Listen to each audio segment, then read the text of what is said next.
निरामया सर्वे भद्राणि पश्यन्तु मा कश्चित् दुःखभाग् भवेत्। द्यौः शान्तिः अन्तरिक्ष शान्तिः पृथिवी शान्तिः आपः शान्तिः औषधयः शान्तिः वनस्पतयः शान्तिः विश्वे देवाः शान्तिः कामः शान्तिः क्रोधः शान्तिः ब्रह्म शान्तिः सर्वः शान्तिः शान्तिरेव शान्तिः सामः शान्तिरेधि। यतो यत समीहसे ततो नु अभयं कुरु शन्नः कुरु प्रजाभ्यो भयं न पशुभ्यः। सुशान्तिर्भवतु सुशान्तिर्भवतु सुशान्तिर्भवतु।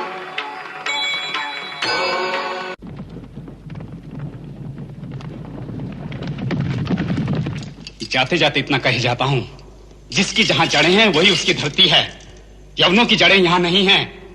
विश्वास ना हो तो यवनों से पूछना कि वो किस भूमि की संतान है।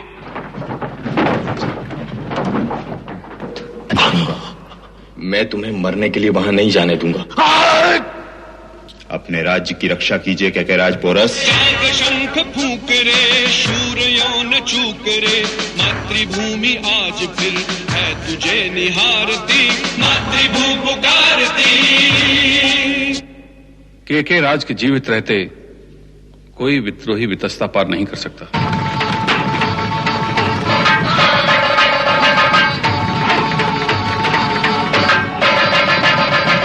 अपने घर लौट रहे एक एक योद्धा को यवन सेना ने विश्वासघात से मार्ग में ही काट कर रख दिया था। क्यों इतनी निष्ठा है तुम्हें फिलिपस के प्रति कि उसके हाथों मरने जाओगे? यदि यवन सैनिक और भारतीय भ्रतक योद्धाओं के बीच में अविश्वास की एक चिंगारी और फूटी तो हमारे ही स्कंदावर में हमारे ही सैनिक आपस में लड़ते नजर आएंगे। आचार्य, हम प्रयाण करने के लिए तैयार हैं।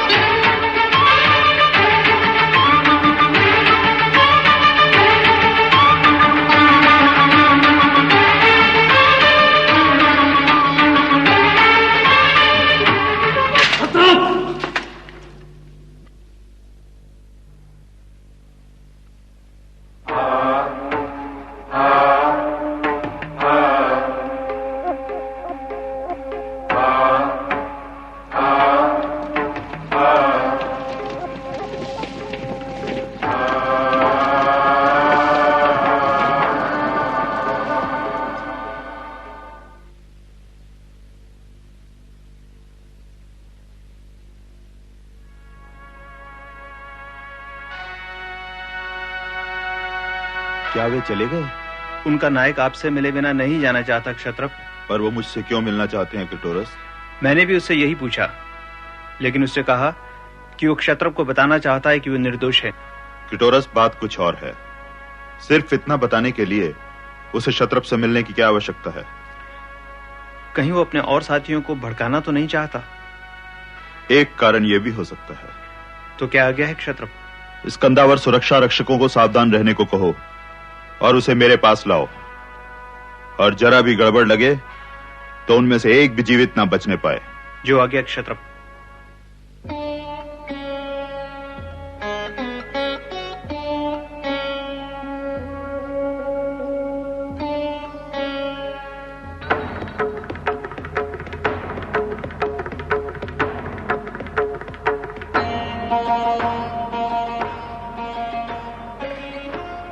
कहो, तुम क्या कहना चाहते हो नायक? मैं निर्दोष हूं क्षत्रप। सिपाही, तुम्हारे मन में विद्रोहियों के प्रति कोई सहानुभूति थी? नहीं, तो विद्रोहियों पर वार करने में तुम क्यों हिचकिचाए सिपाही?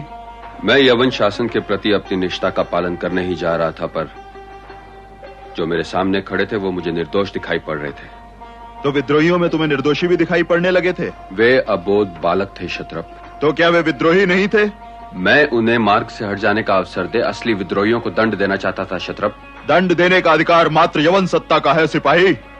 तुम्हें सिर्फ यवन सत्ता की आज्ञा का पालन करना था। सिपाही, मैं मान भी लेता कि विद्रोहियों के साथ तुम्हारी कोई सहानुभूति नहीं थी, पर न केवल तुमने विद्रोहियों को बचाने का प्रयत्न किया, पर तुमने यवन सैनिकों का मार्ग भी रोकने का प्रयत्न किया। और तो और तुमने उन पर आक्रमण किया, उन्हें आहत किया। मैंने आत्मरक्षा के लिए यवन सैनिकों के आक्रमण का मात्र प्रत्युत्तर दिया था। आक्रमण उन्होंने मुझ पर किया था। झूठ बोल रहे हो तुम। मैं सच कह रहा हूं क्षत्रप। मान लो कि तुम सच कह रहे हो, पर अन्य भ्रतक योद्धाओं ने यवन सैनिकों पर आक्रमण क्यों किया? वर्षों के साथ का परिणाम है। वे अपने नायक पर आक्रमण नहीं देख पाए। यवन सत्ता चाहे तो तुम्हें और तुम्हारे साथियों को इस अपराध के लिए मृत्युदंड दे सकती है। क्या हमारे जीवन का कोई मूल्य नहीं? पर वो तुम पर दया करेगी। तुम जहां जाना चाहो जा सकते हो। यह आज्ञा तो तुम्हारे सेनापति ने भी दे दी थी। तो फिर क्या चाहते हो? मेरे कुछ और साथी और बंधु यवन स्कंदावर में हैं। मैं उन्हें साथ ले जाना चाहूंगा। ये तुम्हारी इच्छा है? सत्य जानने के पश्चात ये उनकी इच्छा भी हो सकती है। और अगर वे तुम्हारे साथ ना आना चाहे तो? ये उनकी इच्छा पर निर्भर करता है। ठीक है, तुम अब जाओ। मैं कल सुबह उन्हें तुम्हारा संदेशा पहुंचा दूंगा। मैं कल सुबह की प्रतीक्षा नहीं कर सकता क्षत्रप। मैं क्षत्रप से मिलना चाहता हूँ। क्षत्रप इस समय विश्राम कर रहे हैं। झूठ बोल रहे हो तुम। मैंने अपने बंधु को अभी अभी भीतर जाते देखा है। भीतर कोई नहीं है, तुम जाओ। मैंने अभी अभी उसकी आवाज सुनी है। तुम जाते हो या? चक्रपाणी, तू भीतर है तो आवाज दे। ये ऐसे नहीं मानेगा। मैं क्षत्रप से इसी समय मिलना चाहता हूँ। तुम भीतर नहीं जा सकते। चक्रपाणी, चक्रपाणी नहीं मानेगा। चक्रपाणी नहीं क्या? सूर्यपाणी, मैं यहाँ हूँ।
भारतीय हमारे बंधु हैं।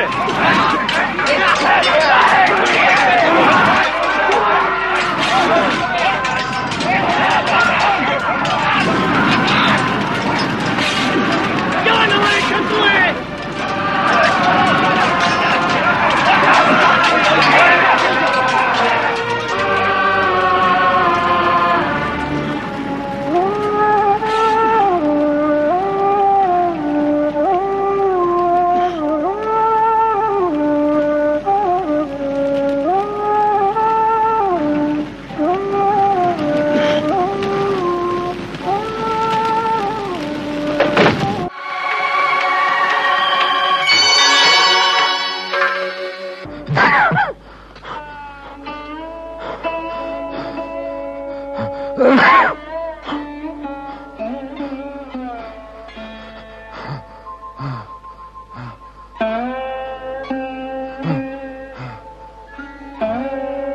कौड़ू,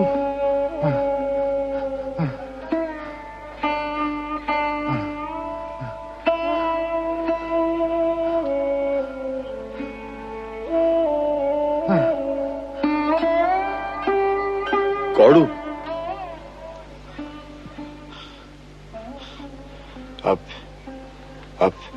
मेरी चिंता मत करो सेनापति, वो तो आएगी, पर अब उसके साथ जाने में कोई विषाद नहीं होगा। अब मरूंगा तो भी सुख से मरूंगा। ऐसा मत कहिए। सिंहरण, सिंहरण,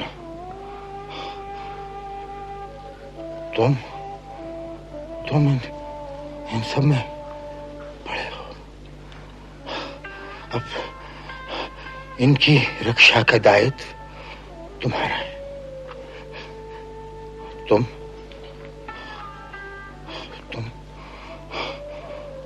सेनापति का साथ अंतिम सांसों तक न छोड़ना।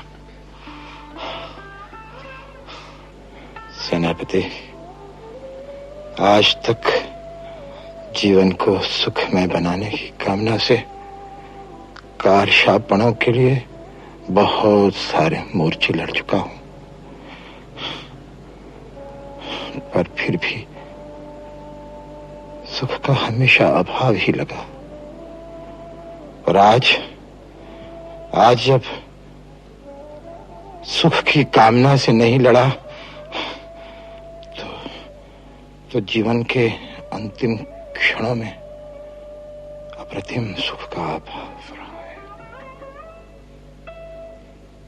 पीड़ा भी सुख दे रही है। पीड़ा पीड़ा नहीं लगती, दुख दुख नहीं लगता।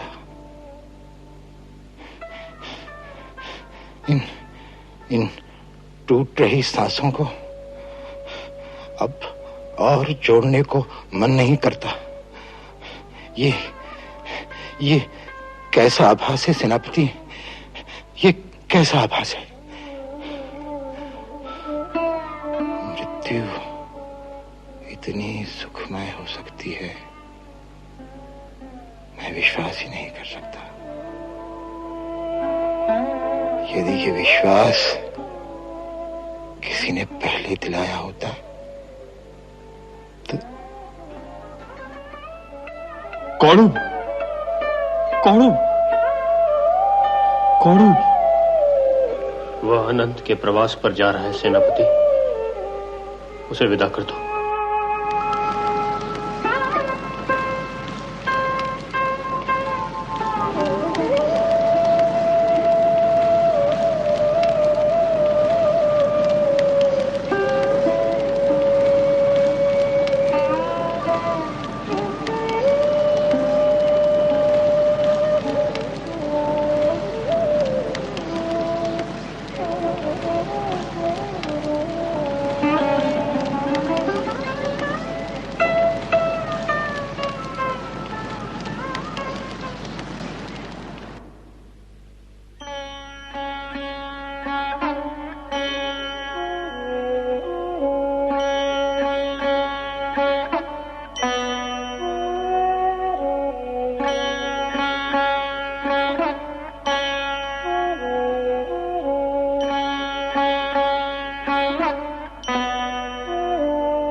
सेनापति,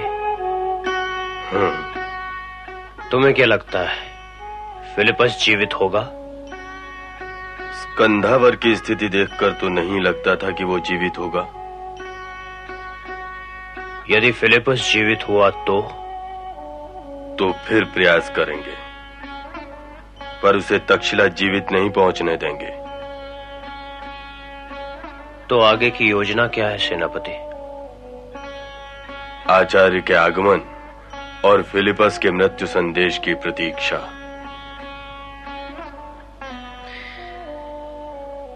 आओ अक्षय, अब तुम विश्राम करो।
मैं सेनापति चंद्रगुप्त से मिलने आया हूँ।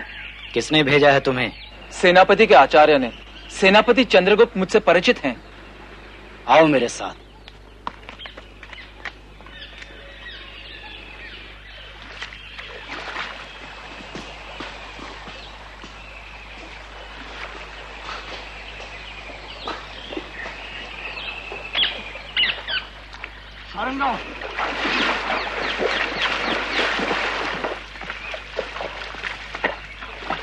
यहाँ तक सकुशल पहुंचाने के लिए मैं आपका सदैव ऋणी रहूंगा बंधु। आचार्य कैसे? अपनी योजनाओं में सक्रिय हैं।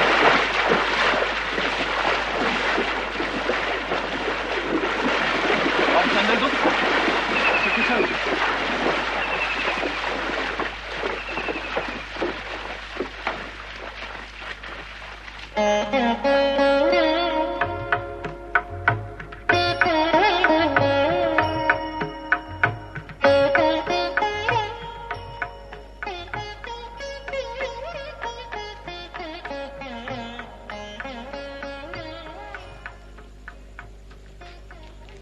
अग्रज, आचार्य की ओर से कोई संदेश नहीं आया। सेनापति शारंगराव। आचार्य कहाँ है शारंगराव? यहाँ से निकट ही अष्टकपुर ग्राम में। तो यहाँ आए क्यों नहीं? आचार्य से यह पूछने का साहस मैं नहीं कर सकता। प्रणाम अग्रज। प्रणाम। आचार्य की ओर से कोई संदेशा? आचार्य का संदेश है कि फिलिपस की हत्या के पश्चात तुम्हें तक्षशिला की ओर प्रयाण करना है, ताकि यदि फिलिपस की हत्या की सूचना पाकर मस्कावती के निकटवर्ती क्षेत्र में विश्राम कर रही यवन सेना ने पुनः सिंधु पार करने का प्रयास किया तो उसका मार्ग रोका जा सके। गत रात्रि हमने यवन स्कंदावर पर आक्रमण किया था शारंगराव, पर अभी तक ये निश्चित नहीं है कि फिलिपस जीवित है या। उसकी सूचना भी आचार्य को रात्रि के तृतीय प्रहर में अष्टकपुर ग्राम में मिल चुकी होगी।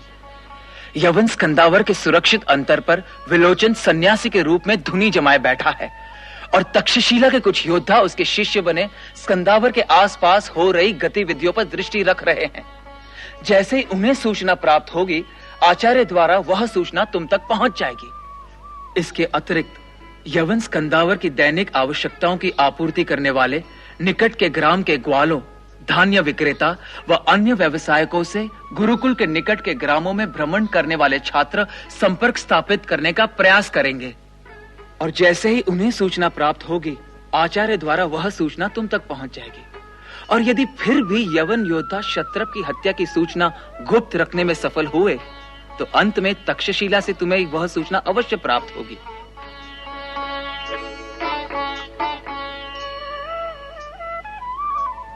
तो क्या आचार्य ने अपने गुप्तचरों को हमारे चारों ओर फैला रखा है? गुप्तचर कहो या आचार्य के छात्र, वे सभी आचार्य की दृष्टि हैं और आचार्य अपने स्वजनों को अपनी दृष्टि से ओझल नहीं होने देना चाहते।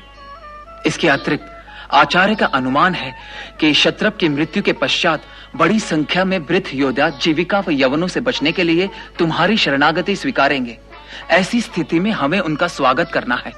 हमें धीरे धीरे तक्षशिला की ओर प्रयाण करना है, पर उसके पहले हमें यवनों को कैकेय की ओर प्रयाण करने के लिए विवश करना है। यवनों की शक्ति को हमें एक स्थान पर एकत्रित नहीं होने देना है। जितने यवन हमारे हाथ आते जाए उनका उद्धार करते रहना है। सेनापति, एक सन्यासी आपसे मिलने की हठ ठाने बैठा है। सन्यासी? उसे शीघ्र भीतर ले आओ। जो अग्निदेव।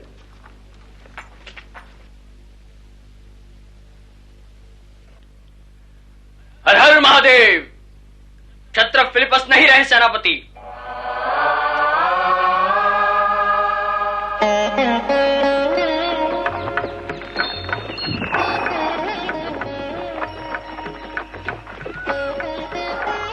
फिलिपस की हत्या के पश्चात यवन सेना में सेवारत भारतीय भृतक योद्धाओं के एक बड़े वर्ग ने यवन सेना से सेवा मुक्त होने का निश्चय किया और स्कंधावर में उपस्थित यवन सेना नायकों ने संघर्ष को टालने के डर से उन्हें जाने की आज्ञा भी दे दी। यवन सिपाही नित्य होने वाली घटनाओं से भयभीत थे, तो सेवा मुक्त हो लौट रहे भृतक योद्धा अपने भविष्य के प्रति आशंकित। स्वतंत्रता के लिए लड़ रहे निहत्थे व निर्दोष नागरिकों की हत्या करने के कारण उनका मन भी व्यथित हो उठा था। खिन्न व उदास मन से लौट रहे भृतक योद्धाओं को मार्ग की तलाश थी।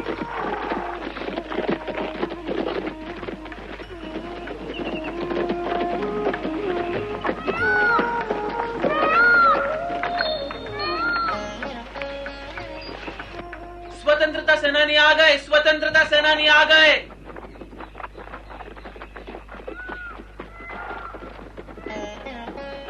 जल पीजिए और पात्र मुझे वापस दीजिए। लीजिए ना।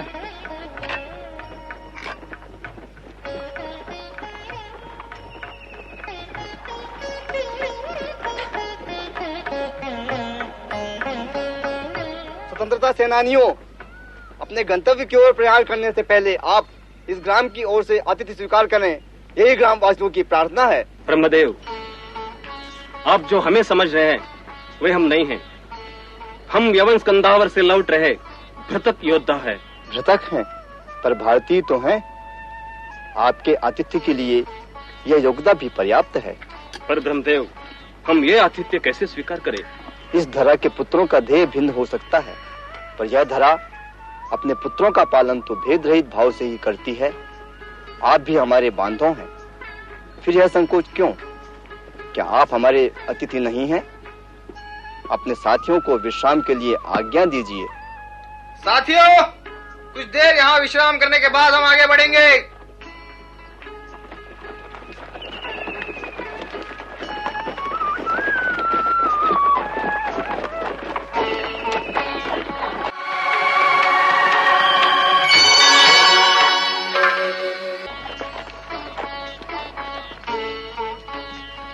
क्षत्रप फिलिपस की मृत्यु की सूचना पर आचार्य विष्णुगुप्त अपनी भावी योजनाओं को कार्यान्वित करने के लिए पुनः तक्षशिला की ओर चल पड़े। मार्ग में पड़ने वाले खेतों में काम कर रहे किसानों व गांवों के नागरिकों ने यवन स्कंधावर से लौट रहे भृतक योद्धाओं का स्वतंत्रता सेनानी समझकर स्वागत किया।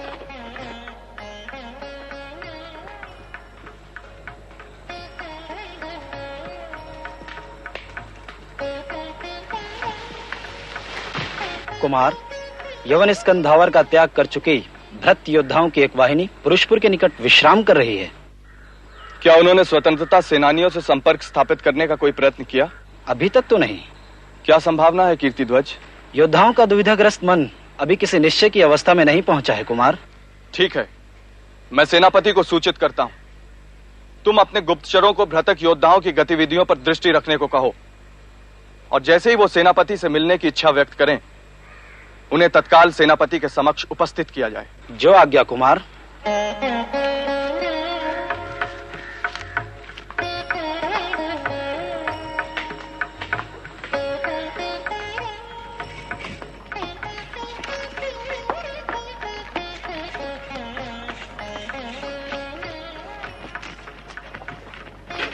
सत्य तो यह है कि हमें स्वतंत्रता सेनानियों का साथ देना चाहिए और उनसे मिल जाना चाहिए। वे चाहते तो हम पर भी आक्रमण कर सकते थे, पर उन्होंने ऐसा नहीं किया, जबकि वे जानते हैं कि हम जीविका के लिए यवनों का साथ दे रहे थे और अपने हाथों अपने लोगों को मारते आ रहे थे। यवन तो अभी अभी आए हैं, और कल तक तो हम किसी भी शासक के लिए लड़ते थे। तब तो तुमने नहीं सोचा था कि हम अपने ही हाथों से अपने भाइयों को मार रहे हैं। सभी स्वार्थ के लिए लड़ते हैं कंदर, सिर्फ स्वार्थ के लिए। किसी का स्वार्थ छोटा होता है और किसी का बड़ा। तो वे लोग जो हमारे सामने निहत्थे मरने चले आते हैं, उनका क्या स्वार्थ है? जीने में स्वार्थ है, मरने में क्या स्वार्थ है? यही बात तो मेरी समझ में नहीं आ रही। और यदि मात्र कार्शापड़ों के लिए लड़ना हमारा धर्म है, तो हम यवन स्कंधावर क्यों छोड़ाए? कार्शापड़ तो मिल ही रहे थे। शायद यवनों के हाथों मरने का भय, तो भी हम मृत्यु के भय से कब मुक्त हुए? बोलो, तुम क्यों यवन स्कंधावर छोड़ा? उन निहत्थों पर हाथ नहीं उठता मेरा। कौन तुम्हें विवश कर रहा है कि तुम यवनों के आदेश की अवहेलना करो? पता नहीं क्यों मुझे ऐसा लग रहा है कि मेरे घर में कोई मुझे मेरी इच्छा के विरुद्ध आदेश दे रहा है। अपने घर के प्रति तुम्हें स्वामित्व का भाव है, और इस धरती के प्रति? तो तुम्हारे कहने का तात्पर्य यह है कि इस धरती का स्वामी मैं हूँ, और मैं हूँ, और ये है, और हम सब हैं। ये धरती हमारी है। तो गांधार के स्वामी आम्भिराज नहीं? जैसे तुम अपने कुटुंब के प्रमुख हो, वैसे वह हम सबके कुटुंब का प्रमुख है।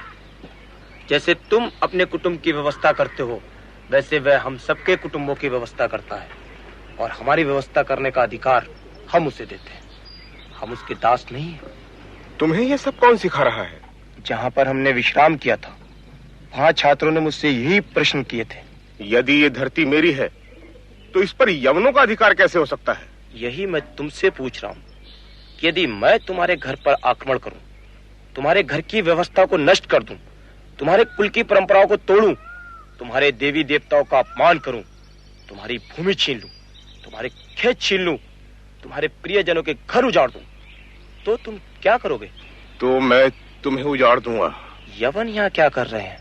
कंदर्प, सिर्फ एक बात मेरी समझ में आ रही है कि मेरी भूमि पर मेरे सामर्थ्य का वे अपने स्वार्थ के लिए उपयोग करते हैं और तिस पर भी ये भूमि मेरी नहीं है और मैं उनकी दया पर जीने मरने वाला दास। ये कैसे हो सकता है? और तुम्हारी और मेरी शक्ति से समृद्धि होगी यवनों की, यवन देश की। इस धरती की संपदा का उपभोग करेंगे यवन, क्योंकि वे इस धरती के आक्रांता हैं और हम दास, और दासों के साथ दासों सा ही व्यवहार होता है। अपने ही घर में तुम्हारा और मेरा कोई अधिकार नहीं। दया पर जिएंगे हम यवनों की। कंदर्प, चाहे जो स्वार्थ हो इन स्वतंत्रता सेनानियों का, पर वह स्वार्थ हमारे स्वार्थ से हटकर है, ऊंचा है। काशापड़ों के लिए ही सही हम साथ देंगे तो स्वतंत्रता सेनानियों का, यवनों का नहीं। मरेंगे तो अपनी धरती के लिए, यवनों के लिए नहीं। तो मैं स्वतंत्रता सेनानियों के सेनापति से मिलने का प्रयास करूं? मैं भी तुम्हारे साथ आऊंगा, पर वो मिलेंगे कहाँ? गांव में चलकर देखते हैं। गांव के प्रतिष्ठित आचार्य से पूछेंगे, वरना चौक में खड़े होकर चीखेंगे। किसी न किसी प्रकार उनका अवश्य पता चल जाएगा। चलो।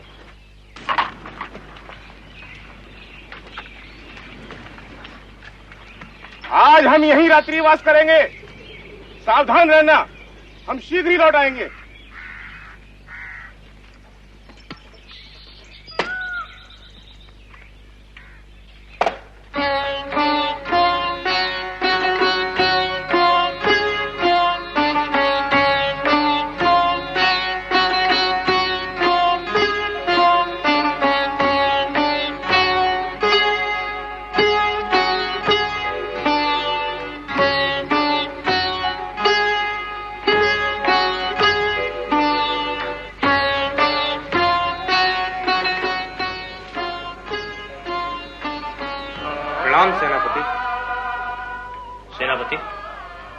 यवन स्कंधावर से लौटे मृतक योद्धा हमारी सहायता करने को तत्पर है।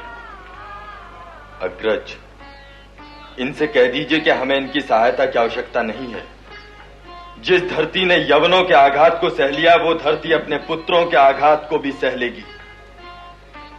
इन्हें जाने को कह दीजिए अग्रज। मैं तो आपसे बड़ी अपेक्षा लेकर आया था सेनापति। क्यों? क्या यवनों का स्वर्ण भंडार समाप्त हो गया कि कारशापणों की भूख तुम्हें यहां तक ले आई, अथवा यवनों को अपने दासों के सामर्थ्य पर विश्वास नहीं रहा? खड़क उठाओ सेनापति, तुम्हें तुम्हारे प्रश्न का उत्तर मिल जाएगा।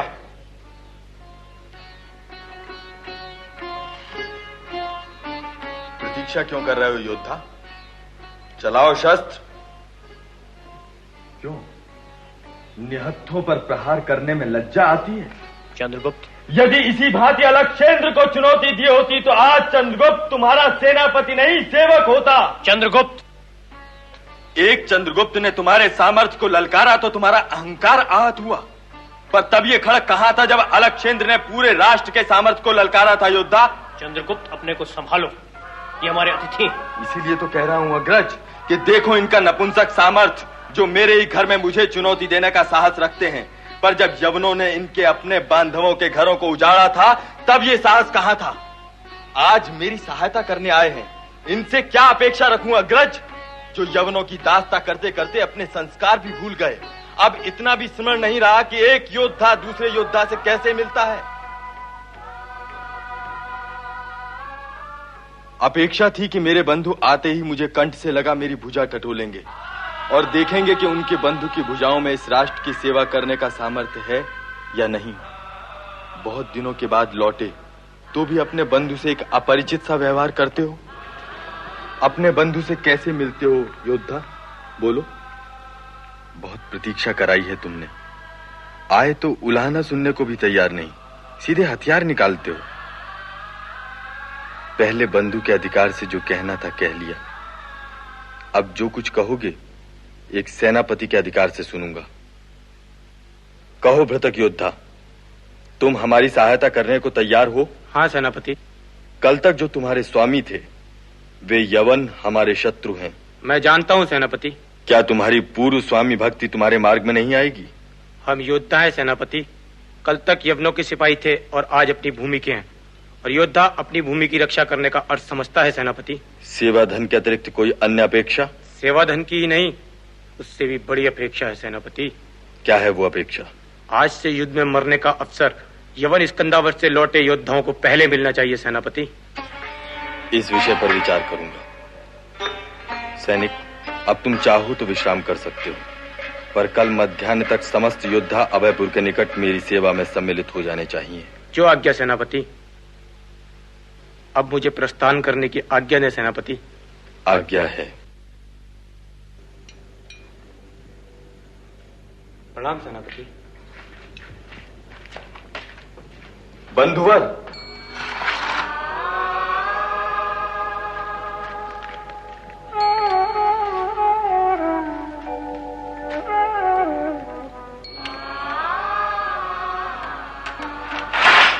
आपका सदैव ऋणी रहूंगा। प्रणाम।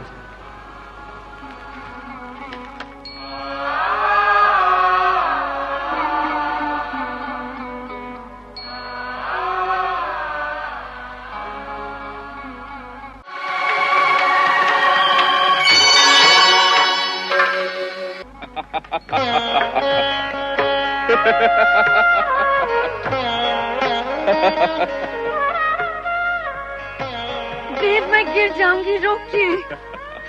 मैं सच कहती हूँ स्वामी, मैं गिर पड़ूंगी। दासी रोको। रोकना मत दासी। मुझे डर लग रहा है। अरे, पर्वतेश्वर की पुत्री में इतना भी साहस नहीं। दासी, और जोर से। दासी को रोकने की आज्ञा दीजिए, अंततः मैं कभी आपके आग्रह का मान नहीं करूंगी। वैसे भी स्त्री के सौंदर्य के आगे पुरुष का मान कहाँ टिकता है देवी कल्याणी। और फिर तुम्हारे हाथों मेरे आग्रह की अवहेलना भी सुंदर ही होगी, तो फिर मैं चिंता क्यों करूं? मैं प्रार्थना करती हूँ स्वामी। यदि तुम्हारी प्रार्थना स्वीकार भी करूं तो आंभीराज को हानि ही होगी देवी, और आंभीराज इस निकटता को खोना नहीं चाहते। काश यदि मुझे पहले पता होता कि देवी कल्याणी झूले से डरती भी हैं, तो मैं अंतःपुर के प्रत्येक आसन को छत से लटकवा देता। प्रणाम तक्षशिलाधीश, एक महत्वपूर्ण निवेदन करना है देव, आज्ञा हो तो। कहो। राजप्रसाद से एक सेवक सूचना लाया है कि यवन स्कंधावार से एक दूत आपके लिए अत्यंत आवश्यक व गोपनीय सूचना लेकर आया है देव। दासी,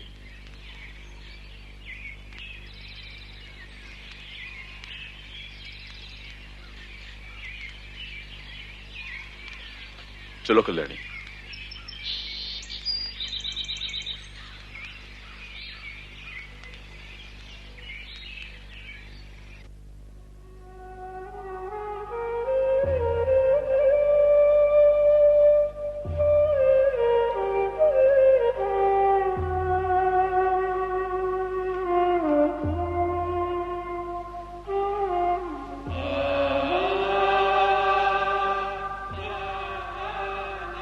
तुम जाकर विश्राम करो, मैं आगे की व्यवस्था करता हूं। जो आज्ञा तक्षशिलाधीश।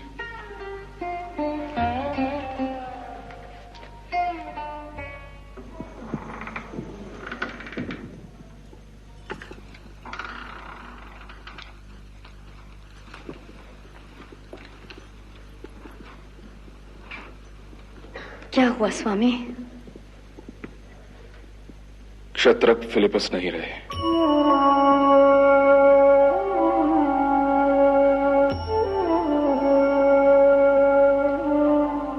विश्वास नहीं हो रहा है केकराज? विश्वास तो मुझे भी नहीं हो रहा इंद्रदत्त। पर यह पत्र? क्षत्रप से इतनी जल्दी मुक्ति मिल जाएगी, इस पर सहसा विश्वास नहीं हो रहा ना इंद्रदत्त। पर मन तो चाहता है यही सत्य। तो अब क्या आज्ञा है केकराज? मैं यही नहीं समझ पा रहा हूं इंद्रदत्त कि क्षत्रप फिलिपस की मृत्यु के पश्चात यवन सैनिकों की रक्षा का उत्तरदायित्व हमारे कंधों पर आ पड़ा है। यदि हम उनकी सहायता नहीं करते हैं तो विद्रोही अवसर पाते ही उनकी हत्या करने से नहीं चूकेंगे, और यदि हम यवन सैनिकों की सहायता करते हैं तो विद्रोहियों की दृष्टि में हम राष्ट्रद्रोही हैं। कैकेराज, क्या आप भी यवन सत्ता को चुनौती देने वालों को विद्रोही मानते हैं? मेरी समस्याओं को और मत उलझाओ इंद्रदत्त, क्योंकि तुम्हारे इस प्रश्न का उत्तर अनेक प्रश्नों को जन्म देगा जिन्हें संभवतः मैं सुलझा नहीं पाऊंगा। मुझे उत्तर मिल गया है कैकेराज। आप यवन सत्ता के मांडलिक होने के उत्तरदायित्व का निर्वाह कीजिए और मैं कैकेयी के मंत्री होने के उत्तरदायित्व का निर्वाह करता हूं। इंद्रदत्त, तुम भूल रहे हो कि तुम यवनों के मांडलिक पर्वतेश्वर के मंत्री भी हो। यवनों को मैं अपना स्वामी नहीं मानता, और जब तक मेरे स्वामी मुझे कैकेयी का द्रोही नहीं मानते, मैं कैकेयी व इस राष्ट्र के हित में निर्णय लेने के लिए मुक्त हूं। कैकेयी राज मुझे आज्ञा नहीं दे रहे हैं। मुझे भ्रम में मत डालो इंद्रदत्त, क्या कहना चाहते हो तुम? कुछ दिनों के लिए कैकेयी से प्रस्थान की आज्ञा। कहां जाओगे? उसी के पास जिसके पास हमारे समस्त प्रश्नों का उत्तर है, वह जो हम सबको विवश कर रहा है कि इस धरती के प्रति हम अपने संबंधों को परिभाषित करें, वह जो हमें यवनों के विरुद्ध उठने के लिए बाध्य कर रहा है। कहीं तुम्हारा संकेत आचार्य विष्णुगुप्त की ओर ही है कैकेराज। यह आग उसी की लगाई हुई है। अब उसने हमारे लिए दो ही मार्ग छोड़े हैं, या तो हमें इस यज्ञ का एक यजमान बनना पड़ेगा, या इस यज्ञ की एक आहुति। अब तीसरा कोई मार्ग नहीं। क्या वही एक हमारे प्रश्नों को सुलझा सकता है? सत्य तो यही है कैकेयी।